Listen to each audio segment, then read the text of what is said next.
Hello मेरे प्यारे छात्र छात्राओं, कैसे हैं आप सभी लोग। एक बार फिर से स्वागत करता हूं आप सभी का अपने YouTube channel Abhijeet online classes में। तो आइए मैं आज लेकर आया हूं विषय एसएसटी, यानी कि इसको हम लोग बिहार बोर्ड के लिए क्या कहते हैं, सामाजिक विज्ञान कहते हैं। और ये जो है ना स्पेशल क्लास 10th के लिए होने वाला है। तो सबसे पहले आप लोग हिस्ट्री पढ़ रहे हैं और वो भी चैप्टर नंबर 1, जो कि यूरोप में राष्ट्रवाद चैप्टर का नाम है। ठीक है, तो यूरोप में राष्ट्रवाद का मतलब मैंने पहला क्लास में दे दिया है, एक क्लास मैंने पहले दे दिया है इससे पहले। ठीक है, तो यूरोप में राष्ट्रवाद का अर्थ क्या होता है कि यूरोप जो है एक महादेश का नाम है और राष्ट्रवाद का अर्थ होता है कि अपने देश के प्रति प्रेम, यानी जनता के द्वारा जो है ना अपने देश के प्रति प्रेम किस प्रकार से है, इसके बारे में आज हम लोग पढ़ेंगे। ठीक है, तो चलिए, यूरोप में राष्ट्रवाद का अर्थ होता है कि यूरोप में राष्ट्रवाद यानी यूरोप महादेश के प्रति वहाँ के जनता के लोगों को प्रेम। ठीक है चलिए, तो हम लोग यूरोप में राष्ट्रवाद के बारे में पहला बैच में हम लोग पढ़ चुके हैं। तो आज हम लोग उसमें जो है ना अगला टॉपिक पढ़ने वाले हैं। अगला टॉपिक है जुलाई 1830 की क्रांति। ठीक है, क्या जी, जुलाई 1830 की क्रांति। ठीक है, जुलाई 1830 की क्रांति।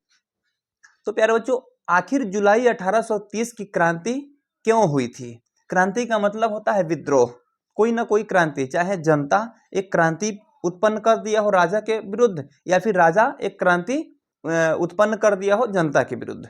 ठीक है, तो उसे हम लोग क्या कहते हैं, क्रांति कहते हैं। तो सबसे पहला चीज हम लोग थोड़ा सा बैक क्राइटेरिया में जो भी चीजें पढ़े हैं लोग, उसके बारे में हम लोग समझेंगे। ठीक है, तो सबसे पहले आप लोग को समझना चाहिए कि लुई 16वां से फ्रांस का शासक कौन बना था जी, लुई 16वां। कौन बना था, लुई 16वां। ठीक है, तो लुई 16वां का अर्थ आप लोग समझ रहे होंगे ना कि क्या होना चाहिए। तो लुई 16वां का अर्थ होता है कि शासक जो है ना 16वां बार जो लुई शासक बना था, वह लुई शासक जो 16वां बार बना था, इसलिए उसको कहा जाता है लुई 16वां। ठीक है, और उसके बाद शासक बनना था लुई 17वां को, उसके बाद बनना था 18वां को। लेकिन प्यारे बच्चों, जैसे ही लुई वहां का शासक था फ्रांस का, उसके बाद क्या होता है कि 17वां का ज्यों ही बनना था, लुई 17वां को शासक बनना था। ठीक है, उसके बीच में ही क्या करता है ना कि एंट्री मारता है। जानते हैं, जैसे मूवी वगैरह में आप लोग देखते होंगे कि ऐसे कुछ गुंडे होते हैं, हीरोइन को ऐसे छेड़ते हैं और बीच में एक हीरो आकर एंट्री करता है, 2-4 गोड़ा को धो देता है। और जैसे ही धो देता है तो हीरो क्या होता है ना कि उस हीरोइन के नजर में हीरो खुद हीरो बन जाता है। ठीक है, तो उसी प्रकार से जैसे ही 17वां लुई 17वां शासक बनने वाला था, बीच में एंट्री करता है नेपोलियन। कौन जी, नेपोलियन एंट्री करता है और फ्रांस का क्या बन जाता है, आकर के हीरो बन जाता है। 2-4 लोग को कुछ प्रॉफिट दे देता है और लोगों को लगता है कि नेपोलियन जो है बहुत बड़ा हीरो है, ये हम लोगों के लिए कुछ करने वाला है, बहुत सारा सुधार करने वाला है। ठीक है, लेकिन प्यारे बच्चों, नेपोलियन भी धीरे धीरे अच्छा काम तो कर रहा था, बहुत सारा सुधार तो किया, लेकिन लोग जो है ना, जनता जो है ना, जो अच्छा काम करता है उसे भी गाली देती है और जो थोड़ा सा बुरा काम करता है उसे भी सुनना पड़ता है, गालियां पड़ती है। ठीक है, तो इसके लिए क्या हुआ कि नेपोलियन भी धीरे धीरे लोगों के नजर से क्या हुआ कि हटने लगा। और उसके बाद जो है लुई 18वां को बना दिया गया क्या, वहां का शासक। ठीक है, वहां का क्या बना दिया गया जी, शासक बना दिया गया। क्या बना दिया गया, शासक बना दिया गया। ठीक है, तो चलिए, शासक जो है ना हम लोग ऐसे लिख सकते हैं क्या, शासक। ठीक है, वहां का क्या बना दिया गया जी, शासक बना दिया गया। ठीक है, और उसके बाद जो है जैसे लुई 18वां वहां का शासक बनता है, तो उसके बाद एक क्रांति उत्पन्न होती है। पीछे के क्लास में मैंने बहुत सारी चीज इसके बारे में बताया हूं। तो वहां से क्रांति शुरू होती है, जिसे हम लोग कौन सी क्रांति कहते हैं, जुलाई 1830 की क्रांति कहते हैं। तो जुलाई 1830 की क्रांति इसलिए कहते हैं क्योंकि जून के लास्ट में जो है ना ये क्रांति शुरू हुई थी, इसलिए जुलाई में ये क्रांति चली थी, इसलिए इसे कहा जाता है जुलाई 1830 की क्रांति। चलिए, इसके बारे में हम लोग देखते हैं एक एक करके पॉइंट वाइज। आइए, तो सबसे पहले 1830 की क्रांति में, प्यारे बच्चों, 1830 की क्रांति के समय वहां का शासक कौन था, चार्ल्स दशम। कौन था जी, चार्ल्स दशम था, वहां का क्या था, शासक था। ठीक है, जो जानते हैं क्या था, कैसा शासक था जी, यह जो है ना बहुत बड़ा प्रतिक्रियावादी प्रतिक्रियावादी शासक था। प्रतिक्रियावादी का मतलब होता है जिद्दी, जो किसी के बातों को जल्दी मानता ही नहीं है, ठीक है, प्रतिक्रियावादी। और निरंकुश, निरंकुश भी था यह। कैसा था? निरंकुश और प्रतिक्रियावादी शासक था, ठीक है। तो चलिए सबसे पहले एक चीज आप लोग हमेशा ध्यान में रखिएगा बच्चों, जो भी बच्चे क्लास को देख रहे हैं एक विश्वास के साथ क्लास को देखना पड़ेगा। और देखिए कैसे मैंने एक एक पॉइंट को फोड़ूंगा और तोड़ तोड़ करके बताऊंगा, आपको सारे हिस्ट्री समझ में आ जाएंगे कि आखिर माजरा है क्या इसमें हिस्ट्री में, ठीक है। तो आइए, यह प्रतिक्रियावादी और निरंकुश शासक था, ठीक है। तो शासक जो होते हैं, कोई भी वहां का गड़बड़ी, ऐसे गड़बड़ी कह सकते हैं, गड़बड़ी हो या फिर खराब काम हो या फिर जितना भी वहां का मतलब कि ये जनता के विरोधी जितना भी काम हो, उसको अपने आप पर थोपने से अच्छा किसको मानते हैं ना, कि इसको जो है ना किसी और पर इसको थोप दिया जाए, ठीक है। और इसके लिए इन्होंने, चार्ल्स दशम ने क्या किया कि एक वहां के एक और निवासी कौन थे? पोलिगनेक। तो इन्होंने पोलिगनेक को क्या किया? पोलिगनेक को क्या किया कि वहां का पीएम बना दिया, ठीक है। सोचा कि चलिए वहां लुई 16वां आया, उसको भी जनता ने हटा दिया, खदेड़ दिया। फिर उसके बाद लुई 17वां के जगह पर ये नेपोलियन आया, उसको भी लोग खदेड़ दिया। और मैं अब किस प्रकार से काम करूं कि हमें जनता में हमारे लिए क्या हो ना, कि प्रेम एक उत्पन्न हमेशा रहे। और ये जो है पोलिगनेक को क्या किया कि पीएम बना दिया, ठीक है। अब देखिए ये पोलिगनेक जो है, जैसे ही पोलिगनेक ये क्या हुआ, जैसे ही वहां का पीएम बनता है, ये इतना खचड़ा था कि वहां के कोई भी सुधारवादी कामों को ये नहीं होने देता था। सारे सुधारवादी कार्यों का क्या बन गया? ये विरोधी बन गया। ये किसी काम को नहीं चाहता था कि अच्छे से वहां पे हो पाए, ठीक है। तो इसको किसने बनाया था पीएम? चार्ल्स दशम ने बनाया था। और चार्ल्स दशम ने इसको पीएम बनाया था ना, तो जनता ने क्या किया कि जनता ने चार्ल्स दशम के विरुद्ध काम करना शुरू कर दिए। और जैसे ही चार्ल्स दशम के विरुद्ध काम करना शुरू किए, तो देखिए लुई 18वां आया था ना, लुई 18वां बहुत बढ़िया आदमी था, ठीक है। उसने क्या किया कि यहाँ पे समान अधिकार, ठीक है, समान अधिकार, यानी कि सारे जनता के लिए समान अधिकार है, कोई बड़ा और कोई छोटा नहीं है, सबके लिए बराबर। तो उसके लिए जो है ना समान अधिकार का कानून लागू कर दिया था, ठीक है। लेकिन जैसे ही पोलिगनेक आया, ससुर पोलिगनेक क्या किया ना, पोलिगनेक ने किया ये कि इसने जो है ना विशेषाधिकार लागू कर दिया, विशेषाधिकार। अब पूछिए कि विशेषाधिकार क्या होता है प्यारे बच्चों? विशेषाधिकार का अर्थ ये होता है ना कि विशेष अधिकार, ठीक है, यानी बड़ों का वर्चस्व। इन्होंने क्या किया कि बड़ों का वर्चस्व पैदा कर दिया, यानी बड़े लोग जो है ना सत्ता में बड़े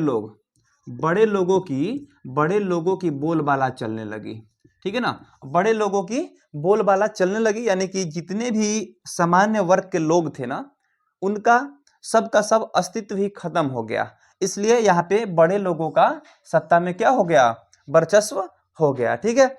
अब उसके बाद हुआ ये कि इसके द्वारा जो है ना चार्ल्स दशम, सबका सब दोषी कौन है जी? चार्ल्स दशम था, ठीक है।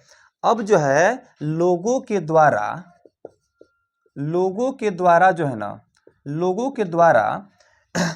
एक सभा बुलाई गई, ठीक है। कब बुलाई गई सभा जी? सभा बुलाई गई किसके द्वारा? 4 अध्यादेश। एक कानून का नाम है जिसका नाम क्या है? 4 अध्यादेश।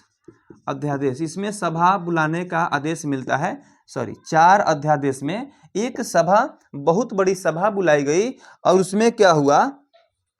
एक सभा बुलाई गई, ठीक है। और सभा को जैसे ही बैठा करके जब इन लोगों ने बातें की, तो लगा कि मेरे भैया ये पोलिगनेक को जिसने पीएम बनाया है ना, मेन दोषी यही है, यानी कि चार्ल्स दशम दोषी है। और जैसे ही सभा ने ये फिक्स किया कि हाँ चार्ल्स दशम दोषी है ना प्यारे बच्चों, उसके बाद पेरिस में एक बहुत बड़ी क्रांति की लहर फूट उठी, ठीक है। और पेरिस में जैसे ही सभा बुलाई गई, अब पेरिस में क्रांति की लहर दौड़ गई, क्रांति की लहर दौड़ गई, ठीक है। जो कि फ्रांस के नजदीक ही यह भी एक देश था, पेरिस। फ्रांस के नजदीक ही यह भी देश था, क्या? पेरिस, ठीक है। और फ्रांस के लोग नहीं समझ पा रहे थे, लेकिन पेरिस वालों ने सोचा कि अरे ससुरा, ये तो हम लोग को बर्बाद करने की कोशिश कर रहा है, अपना राज जमाने की कोशिश कर रहा है, ठीक है। तो इसमें क्या हुआ कि पेरिस में एक बहुत बड़ी क्रांति की लहर दौड़ गई, ठीक है। और जैसे ही लहर दौड़ी, अब उसके बाद हुआ ना कि 28 जून 1830 को, अब 28 जून 1830 को क्या हुआ, याद रखना प्यारे बच्चों, ये सभी चीजें याद रखने वाली चीजें हैं, ठीक है। 28 जून 1830 को क्या हुआ ना कि गृह युद्ध प्रारंभ हो गया, ठीक है। क्यों गृह युद्ध प्रारंभ हो गया? कुछ लोग जो है ये पोलिगनेक के पक्ष में थे, ठीक है। और कुछ लोग जो थे लुई 18वां में जो भी व्यवस्थित किया गया था, जो भी शासन व्यवस्थित किया गया था, उसके पक्ष में थे। अब हुआ यूं कि लुई 18वां का कुछ उसमें क्या थे, पक्ष में थे, और कुछ लोग पोलिगनेक के पक्ष में थे। अब हुआ यूं कि धनाधन एक दूसरे को पीटना शुरू कर दिया सब, ठीक है। जिसको क्या कहते हैं, खुद अपने ही देश में खुद से युद्ध करना अगर पड़ जाए, एक पार्ट्स अलग, दो पार्ट्स में बढ़ जाए और दनादन अगर मारा पीटी शुरू हो जाए, तो उसको क्या कहते हैं, गृह युद्ध कहते हैं। क्या कहते हैं जी? गृह युद्ध कहते हैं बच्चों, ठीक है, गृह युद्ध कहते हैं, ठीक है। अब उसमें हुआ यूं कि गृह युद्ध शुरू हो गया, क्योंकि पेरिस के बहुत सारे लोग पोलिगनेक के साथ थे, फ्रांस के बहुत सारे लोग पोलिगनेक के साथ थे, और पेरिस के बहुत सारे लोग क्या थे ना कि लुई 18वां के साथ थे। और क्या हुआ कि धनाधन युद्ध शुरू हो गया, जिसको हम कहते हैं गृह युद्ध होना शुरू हो गया, ठीक है। तो चलिए अब आगे बढ़े क्या? बिल्कुल। तो चलिए इसको हम मिटा देते हैं, फिर आगे बढ़ते हैं प्यारे बच्चों। सभी लोग ध्यान से समझेंगे इन चीजों को, ठीक है। चलिए, अब गृह युद्ध जैसे ही होना शुरू हुआ, जो भी मेन पॉइंट्स है बच्चों, सभी लोग इसे नोट करते चलना। जैसे 28 जून 1830 को गृह युद्ध हुआ था, कहाँ पे? फ्रांस में, ठीक है। चलिए, तो उसके बाद फिर इसे ही, जैसे ही युद्ध अपने आप में धनाधन जब शुरू हो गया ना, तो इसे ही क्या कहते हैं प्यारे बच्चों? इसे ही जुलाई 1830 की क्रांति कहते हैं। क्रांति कहते हैं किसे? चलिए फिर से एक बार इसको एक्सप्लेन कर देते हैं, ठीक है। देखिए, लुई 16वां ने शासन किया, अच्छा से किया, ठीक है। जैसे लुई 17वां की बारी आई, नेपोलियन बीच में एंट्री किया, अच्छा से शासन करवा रहा था, ठीक है। लोगों ने उसे भी खदेड़ दिया, 18वां को शासक बना दिया, उसे भी खदेड़ दिया। उसके बाद क्या किया कि चार्ल्स 10 को बना दिया गया शासक, और चार्ल्स 10 होशियारी किया कि उसने जो है ना किसको बना दिया जी? ये पोलिगनेक को बना दिया। और पोलिगनेक ने देखा कि मेरा बैकग्राउंड चार्ल्स 10 ये है, तो हम क्या शांति से रहेंगे का? चलिए ले दनादन मारामारी करवा देते हैं जनता में, ठीक है। उसके बाद ये हुआ कि चार्ल्स 10 दोषी हो गया, और चार्ल्स 10 की दशा क्या हुई देखिए। उसके बाद जो है इसे ही क्या कहते हैं? हाँ चलिए पहले यहाँ पे देखिए, इसे ही 1830 की क्रांति कहते हैं, ठीक है। उसके बाद आप लोग कह सकते हैं कि इसका प्रभाव 1830 की क्रांति का प्रभाव, ठीक है। 1830 की क्रांति का प्रभाव देखिए, जब ले धनाधन युद्ध हुआ ना, तो उसके बाद उसका कुछ प्रभाव भी पड़ा, ठीक है। तो देखिए उसका प्रभाव ये हुआ कि जितने भी जनता लोग थे, उन लोगों से विशेषाधिकार का महत्व खत्म हो गया, विशेषाधिकार का वर्चस्व खत्म हो गया, और सारे लोग क्या हुए? सारे लोग समान अधिकार का, वहां पे क्या हुआ? समान अधिकार का कानून लागू हो गया। क्या हो गया जी? समान अधिकार का कानून लागू हो गया, और सारे बड़े लोग इसको क्या किए? एक्सेप्ट किए, यानी कि क्या किए? स्वीकार किए, ठीक है। इसको स्वीकार भी किए, ठीक है ना। बड़े लोग ये सोचे ना कि जब विशेषाधिकार लागू किया था, कौन किया था जी? ये पोलिगनेक।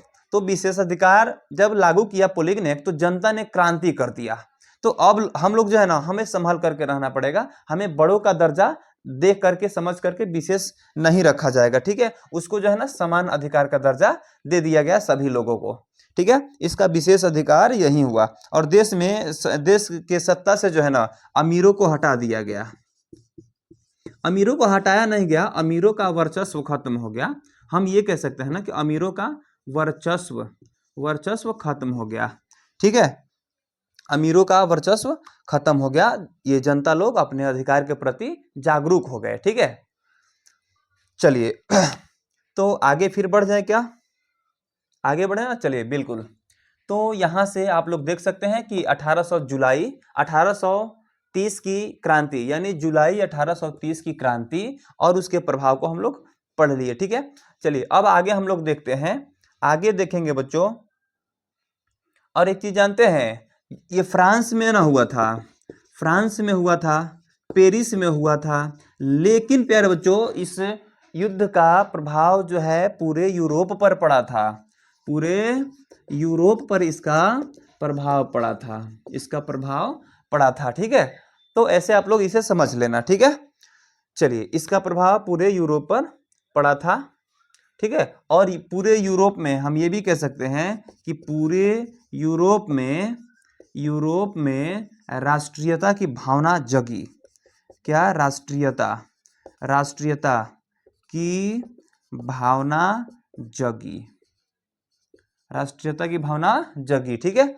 तो ऐसे आप लोग समझ सकते हैं। देखिए थोड़ा सा चैप्टर टफ है, लेकिन समझने के लिए आप लोग अगर समझते हैं तो, सुने हैं ना कि लहरों से डरकर नौका पार नहीं होती, कोशिश करने वालों की कभी हार नहीं होती। तो इस प्रकार से कोशिश कीजिएगा, पक्का आप लोगों को इसमें मजा आएगा पढ़ने में, ठीक है। चलिए अब हम लोग देखेंगे क्या, सन 1848 में भी एक क्रांति हुआ था, 1848 में। चलिए देखते हैं कि ये क्यों हुआ था, ठीक है। चलिए हेडिंग क्या होने वाला है हम लोग का, सन 1848 की क्रांति। आइए प्यारे बच्चों, सन 1848 की क्रांति, हम लोग का हेडिंग क्या होगा इस बार, सन 1848 की क्रांति, ठीक है ना। देखिए अब सन 1948 में एक क्रांति हुआ तो क्यों हुआ जी, ठीक है, इसके बारे में हम लोग देखेंगे, ठीक है। चलिए आप लोग देख सकते हैं कि सन 1848 के समय ये लोगों में सुधार हो गया, ठीक है। ये 1830 की क्रांति के समय से लोगों में सुधार हो गया, ठीक है, धीरे धीरे चलने लगा। अब आप लोग तो जानबे करते हैं कि गांव शहर में भी ये दो गैंग होते हैं, थोड़ा दिन के लिए सुधर जाता है सब, फिर अपना खचड़ाई शुरू कर देता है सब। जब लगता है कि कुछ दिन बीत गया, अब ये सब खेला तमाशा खत्म हो गया, तो फिर अपना खचड़ाई शुरू कर देता है सब। उसी तरह से हुआ ये कि सन 1848 की क्रांति फिर हुई एक बार। तो उस समय जानते हैं, सन 1848 जैसे ही आया, उस समय लुई फिलिप वहां का क्या था, लुई फिलिप सन 1848 की क्रांति के समय, सन 1848 की क्रांति के समय वहां का शासक यानी कि फ्रांस का शासक कौन था, तो आप यहां पे देख सकते हैं कि लुई फिलिप, कौन था जी, लुई फिलिप वहां का शासक था। ये था जानते हैं क्या, बहुत ही उदारवादी था, बहुत ही उदारवादी था, या फिर लिख सकते हैं कि यह एक उदारवादी था। क्या था, उदारवादी था बच्चों। उदारवादी तो था, लेकिन था बड़ा ही महत्वाकांक्षी। क्या था, महत्वाकांक्षी था, महत्वाकांक्षी क्या था, महत्वाकांक्षी था, ठीक है। उदारवादी तो था, उदारवादी का मतलब भी जिद्दी ही होता है, लेकिन था बहुत ही मयार, समझ रहे हैं, थोड़ा सा क्या था, दयालु था, महत्वाकांक्षी उसी को कहते हैं, ठीक है। अब कह रहा है ना कि ये भी कोई कम खचड़ा नहीं था लुई फिलिप, ये भी सोचा कि कोई भी सुधार से संबंधित विरोधी काम होता है तो उसका भी जिम्मा अपने पर थोपेंगे नहीं, ठीक है। तो ये जानते हैं किसको पीएम बना दिया इसने, पीएम जानते हैं किसको बना दिया इसने, जो है गीजो को पीएम बना दिया। किसको पीएम बना दिया जी, गीजो को इसने पीएम बना दिया, सॉरी गीजो ऐसे लिखेंगे ना, गीजो, ठीक है, इसने गीजो को पीएम बनाया, ठीक है, इसने गीजो को पीएम बना दिया। अब उसके बाद हुआ कि फिर गीजो भी कोई सुधार होने देना नहीं चाहता था, ठीक है, गीजो भी कोई सुधार होने देना नहीं चाहता था, ठीक है, और किसी भी प्रकार का सुधार नहीं चाहता था। जगह जगह गीजो, ये जो है ना, जगह जगह मतलब बमबारी करवाना शुरू कर दिया, गोलियां चलवाना शुरू कर दिया। लोगों की अपेक्षा ये चाह रहा था, एक स्वार्थी शासक बनकर बैठ गया, ठीक है, और स्वार्थी शासक बनकर बैठ गया, शांत शासक, शांत राजा बनकर बैठना चाहता था, यानी राजतंत्र चलाना चाहता था। क्या चलाना चाहता था? राजतंत्र, ठीक है। लेकिन यहाँ पे प्रजा जो चाहती थी, प्रजातंत्र चलाना चाहती थी, ठीक है। तो यह जो था ना, हमेशा चाहता था कि राजतंत्र ही चले, हमसे डर करके सभी जनता रहे। लेकिन जनता भी कोई मानने वाली में से नहीं थी, ठीक है। देखिए, पीएम बना दिया गीजो को, किसने? लुई फिलिप ने। अब अगर सवाल आता है कि लुई फिलिप ने किसको पीएम बनाया था, किसको प्रधानमंत्री बना दिया था, तो प्यारे बच्चों गीजो को। किसने बनाया था? लुई फिलिप ने। किसको? गीजो को। या फिर सवाल ये भी पूछ सकता है कि गीजो को पीएम किसने बनाया था, प्रधानमंत्री किसने बनाया था, ठीक है। तो ये उत्तर हो जाएगा आप लोग का, लुई फिलिप ने बनाया था, ठीक है। इसे आप लोग याद रखना प्लीज, ठीक है ना। अब चलिए, अब जैसे ही गीजो गड़बड़ काम करना शुरू कर दिया, सुधार के विरोध में चलना शुरू कर दिया, अब लोग जानते हैं जगह जगह इनकी आलोचना, आलोचना आपके बुक में दिया है, लेकिन इसको आप लोग शिकायत कह सकते हैं। शिकायत, जगह जगह चर्चा होने लगी कि अरे ये गीजो बहुत गड़बड़ काम कर रहा है, लग रहा है कि गीजो को अब धोना पड़ेगा है ना। अब क्या हुआ ना कि इसकी आलोचना जगह जगह होने लगी। अब उसके बाद होते होते जैसे आलोचना होने लगी, अब 22 फरवरी लोगों ने जो है ना 22 फरवरी और 1848 में एक भोज बुलाया। अरे एक सभा बुलाया गया। क्या बुलाया गया जी? सभा। और सभा में क्या होने वाली थी? भोज होने वाली थी, ठीक है। क्या होने वाली थी जी? भोज। एक बहुत बड़ा भोज का आयोजन किया गया कि सभी लोग इसमें आएंगे, भोज करेंगे। लेकिन उन लोगों का देखिए मुद्दा क्या था लोगों का। लोग भी कोई कम चालाक नहीं होते हैं, जैसे सरकार होता है ना, लोग उनसे भी चालाक होते हैं, ठीक है।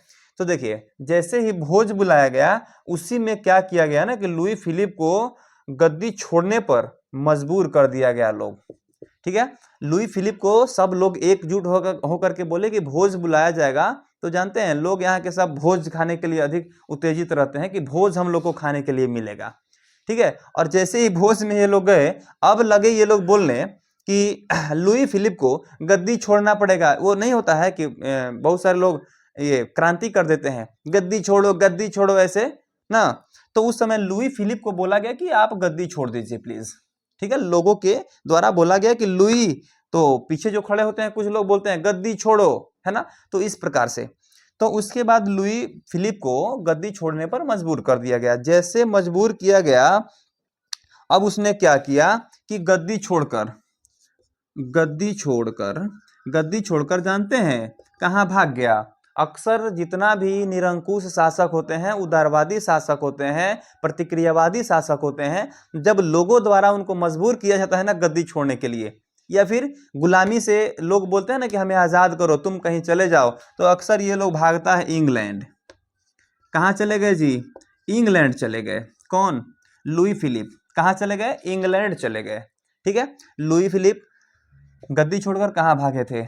गद्दी छोड़कर कहाँ चले गए? अगर सवाल दे देता है ना, तो इंग्लैंड दे देता है ऑप्शन में आपको, ऑस्ट्रेलिया दे देता है, सॉरी ये अमेरिका दे देता है, रूस दे देता है आपको, और मतलब चीन हो, जापान हो, आपको पाकिस्तान हो, जो भी दे देता हो, तो आप इंग्लैंड बोलिएगा कि इंग्लैंड भाग गए।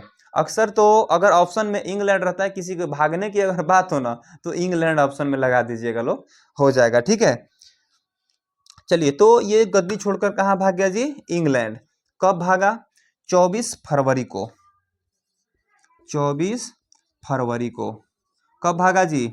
24 फरवरी को। अगर सवाल आ जाता है कि लुई फिलिप ने गद्दी छोड़कर कब चले गए इंग्लैंड, इंग्लैंड कब गए थे, ठीक है। तो प्यारे बच्चों 22 फरवरी को आप लोग आंसर लगा दीजिएगा जी, ठीक है। कब गए थे जी? 22 फरवरी को गए थे, ठीक है। अब जनता ने तय किया कि चलिए लुइया भाग गया, ठीक है। तो अब ये सब बोला ना कि सरकार कौन चुनेगी? तो जनता चुनेगी। कौन चुनेगी? जनता चुनेगी। ठीक है। अब जो है ना, जैसे ये गैदरिंग हुआ, जैसे हल्ला बोल हुआ ना कि सरकार जनता चुनेगी, अब 2 चलुआ आ गया सब इसी में। देखिए कौन कौन था ये दोनों चलुआ। ये जो है ना सरकार चुनेगी। अब सुधार के लिए एक आ गया मार्टिन, जिसका क्या नाम था? मार्टिन नाम था।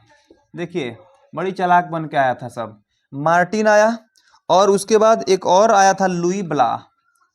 लुई ब्ला इसका नाम था। ठीक है। ये दोनों आया, ये दोनों आया, और जितना जनता के द्वारा सुधार किया जा रहा था उसमें ये लोग लगे हाथ बटाने। ये दोनों मिलकर के लगे हाथ बटाने। जैसे हाथ बटाना शुरू किए, अब क्या हुआ ना कि ये सोच रहा था कि हम शासक बन जाए, ये सोच रहा था कि हम वहाँ का हीरो बन जाए। बड़ी आया था सब हीरो बनने के लिए। अब क्या हुआ कि इसी दोनों में हो गया फाइटा फाइटी।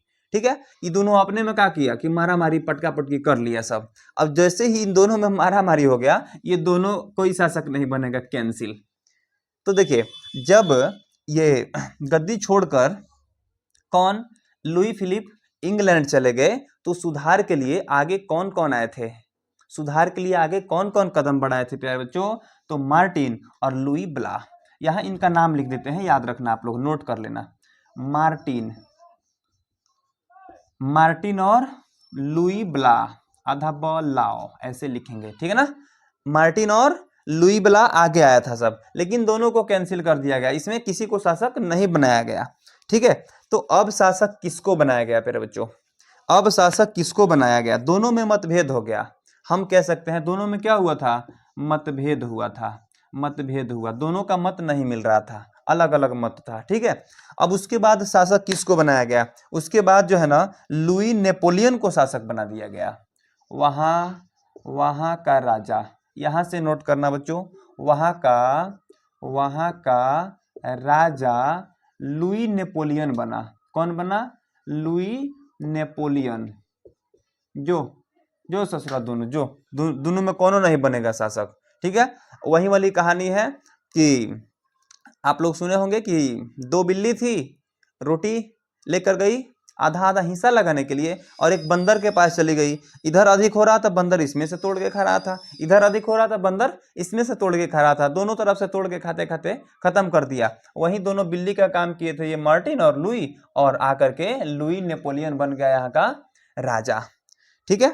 लुई नेपोलियन ने जैसे यहाँ का राजा बन गया, अब देखिए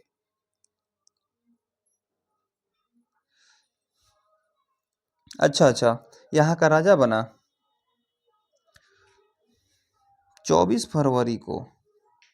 अच्छा, भोज कब हुआ था जी? भोज कब हुआ था? 22 फरवरी को। अच्छा, ये इंग्लैंड कब गए थे? हाँ, एक और सवाल इसमें आप लोग का खड़ा हो सकता है बच्चों कि इंग्लैंड ये 24 फरवरी को, अच्छा जी हाँ यहाँ पे दिए तो है 24 फरवरी को, 24 फरवरी 1848 को ये छोड़ के भागे थे। गद्दी छोड़ के कब भागे थे? कब भागे थे जी? 24 फरवरी 1848 को। ये भी सवाल आया थोड़ा सा मेरे माइंड में, तो मैंने कोशिश किया कि इसको क्लियर कर दें। ठीक है, चलिए। तो ये कब राजा बना? ठीक है। अब जो है ना, अब जैसे ही ये कहाँ, ये लुई नेपोलियन यहाँ का क्या बन गया? राजा बन गया। अब ये ज्यों भागे थे तो यहाँ पे जनता में यह मतभेद हुआ था ना, तो जैसे ही इन दोनों में मतभेद हुआ था, तो ये जो एक क्रांति के रूप में ना उत्पन्न हुआ था। तो जैसे ही यह एक ऐसे ही लुई फिलिप थोड़ी ना चला गया जी, ऐसे ही लुई फिलिप थोड़ी ना चला गया। ये जी भर पूरा जान लगा करके जनता से लड़ाई किया था। ठीक है। और जो लड़ाई किया था ना, इसी को हम क्या कहते हैं? 1848 की क्रांति कहते हैं। ठीक है। जनता ने क्रांति ला दिया, जिससे लुई फिलिप को भागना पड़ा इंग्लैंड। ठीक है। उसी क्रांति को क्या कहते हैं? लुई फिलिप को भगाने के लिए जनता ने जो क्रांति किया था, वह क्रांति कब हुआ था? 1848 में हुआ था, इसलिए उसे 1848 की क्रांति कहते हैं। क्लियर है? देखिए इस क्रांति का प्रभाव यहां देखिए तो थोड़ा कहां कहां पड़ा था, कहां कहां पड़ा था। देखिए ऐसे ही नहीं हुआ था, इसका प्रभाव जो है इटली पर पड़ा था। आप लोग देख सकते हैं इटली पर पड़ा था, आपको जर्मनी पर पड़ा था, जर्मनी पर, और आपको ऑस्ट्रिया पर पड़ा था, ऑस्ट्रिया पर पड़ा था, और आप लोग देख सकते हैं कि इसका प्रभाव हॉलैंड पर पड़ा था, हॉलैंड पर पड़ा था, हॉलैंड के साथ साथ स्विट्जरलैंड पर पड़ा था, डेनमार्क पर पड़ा था। मतलब इन सभी देशों पर इस क्रांति का बहुत एक बड़ा प्रभाव बन करके आया था। ठीक है ना। आइए उसके बाद आप लोग यहाँ पे बुक में देख सकते हैं कि अच्छा एक दो और सवाल इसमें है कि मेटरनिख कहाँ का चांसलर था। मेटरनिख कहाँ का चांसलर था? तो ऑस्ट्रिया का। कहाँ का था जी? ऑस्ट्रिया का। ये सवाल हमेशा आपके एग्जाम में पूछे जाते हैं। ठीक है, इसको आप लोग याद रखना हमेशा के लिए। ठीक है, तो आइए इसके बाद जो है आज का क्लास हम यहीं पर समाप्त करते हैं। इसके बाद हम लोग देखेंगे इटली का एकीकरण, कि इटली का एकीकरण कैसे हुआ। इटली का एकीकरण, ठीक है, इटली का एकीकरण, यहाँ पे देखना एकीकरण। ठीक है, इटली का एकीकरण क्यों हुआ, कैसे हुआ, और इटली के एकीकरण का फायदा क्या हुआ। चलिए इसके बाद वाले क्लास में हम लोग देखेंगे इटली का एकीकरण, देखेंगे मेजनी के बारे में अभी देखेंगे, काउंट काउर के बारे में देखेंगे, एकीकरण का द्वितीय चरण देखेंगे। ठीक है, तो आज का क्लास बस यहीं पर समाप्त होता है। आज आप लोग क्या क्या पढ़े हैं? 1830 की क्रांति के बारे में पढ़े हैं। लुई सोलहवां आया था जो कि बुर्बो वंश का था। ठीक है, लुई सोलहवां किस वंश का था? बुर्बो वंश का था। 17वां जैसे आना चाहा, हीरो बनकर के नेपोलियन ने एंट्री मार दिया और उसके बाद नेपोलियन को भी जनता ने भी भगा दिया। 18वां बना, 18वां ने समान जनता के अधिकार को वहां पे व्यक्त किया था, व्यतीत करने के लिए समान अधिकार दिया था। लेकिन तब तक क्या क्या कि बीच में एक और आया, यहाँ पे आपको कौन था जी? अच्छा ये पोलिग्नेक था, पोलिग्नेक ने बीच में टांग अड़ा दिया। ठीक है, तो इस प्रकार से उसके बाद आपको फिलिप आया, लुई फिलिप आया। लुई फिलिप जो है किसको बना? चार्ल्स दसम जो है लुई फिलिप को शासक बना दिया। उसके बाद 1848 की क्रांति हुई। ठीक है, 1848 की क्रांति इटली पर, जर्मनी पर, ऑस्ट्रिया पर, हॉलैंड पर पड़ा। ठीक है, इस प्रकार से इतना टॉपिक हम लोग पढ़े हैं। अगला टॉपिक के लिए फिर मिलते हैं अगले क्लास में। तब तक के लिए मेरे सभी प्यारे बच्चों को बहुत बहुत धन्यवाद इस वीडियो को देखने के लिए। तो चलिए मिलते हैं अगले क्लास में। जय हिंद।